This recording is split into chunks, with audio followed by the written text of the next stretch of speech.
noite, graça e paz a todos. Meu nome é Danilo Pereira de Oliveira e eu vim apresentar a terceira parte da apresentação do nosso trabalho sobre missão em Vespasiano Correia.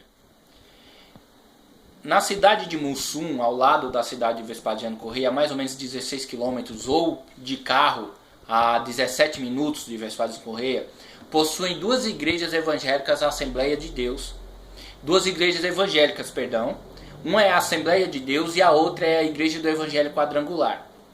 E a nossa estratégia de evangelismo se baseia em entrar em contato com as duas igrejas. Nós entramos em contato com as duas igrejas. E para falar sobre se elas já fazem algum trabalho de evangelismo nessa cidade de Vespasiano. Porque lá possuem 24 evangélicos, coisa de 1% da população. Em contrapartida que possui 98% de católicos. Então esses 24 evangélicos têm que congregar em algum lugar. Então nós tentamos saber se congregavam em algumas dessas duas igrejas. E nossa estratégia se baseava em quê? Em conjunto com essas duas igrejas, ou uma ou outra, não importa a bandeira ou o nome da igreja, mas o importante é alcançar aquelas vidas, entrar em acordo com uma das duas e enviar um missionário para essa cidade.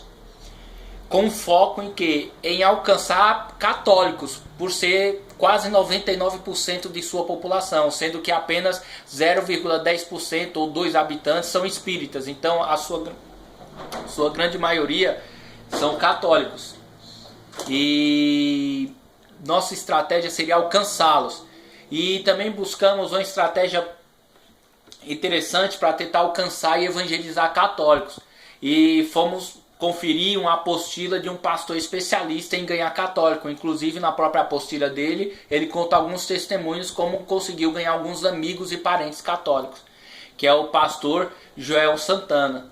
E ele dá algumas dicas, eu vou falar por cima, porque no nosso trabalho sim é que ele vai dar detalhado, ponto por ponto, e não tão detalhado. E se alguém quiser saber mais sobre a estratégia, na apostila do próprio do pastor Joel Santana, tem a bibliografia do nosso trabalho e tem onde encontrar essa apostila. As estratégias deles são simples.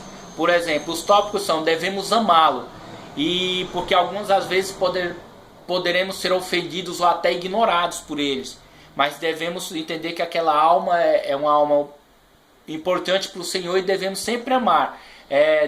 Devemos orar por eles, devemos ser sábios como falar e lidar com eles, devemos ser amigos. E ele fala também, o pastor, que nem sempre é possível ser amigo dele, mas é mais fácil evangelizar um amigo do que uma pessoa desconhecida. Então ele dá essa dica. Devemos ser cortês e francos simultaneamente. Devemos saber quando começar e quando parar. Quando vermos que vai uma área para ofendê-lo, não é bom que continuemos a conversa, então devemos cancelar a conversa, pedir sabedoria a Deus para isso. E orar a Deus para que se cumpra Provérbios 25:11, que é a palavra sábia no momento certo, a palavra certa no momento certo. Devemos encorajar os católicos ao diálogo, como o próprio pastor Joel falou. Uma certa igreja no Rio de Janeiro, creio eu, distribuía folheto para os católicos deles, os membros da igreja deles, para evitar diálogo com evangélicos, quer dizer, com medo do evangélico acabar convertendo o católico para o cristianismo. Então algumas igrejas até incentivam o católico a não perder tempo conversando com o evangélico. Isso é interessante. Devemos moderar nossas críticas, não devemos chegar já criticando, devemos ser sábios. Não devemos nos julgar donos da verdade, porque nós evangélicos temos feito tanta coisa pior do que os católicos.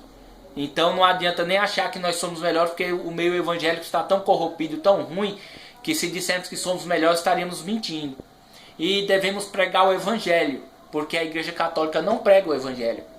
Então com o evangelho devemos orar a Deus para iluminar a mente deles. Essa é a base principal da nossa estratégia, de alcançar essa cidade. E vamos pedir a Deus sabedoria para que consigamos falar com eles nisso aí. Então essa mais ou menos é a nossa base e estratégia para alcançar essa cidade. Deus abençoe, boa noite.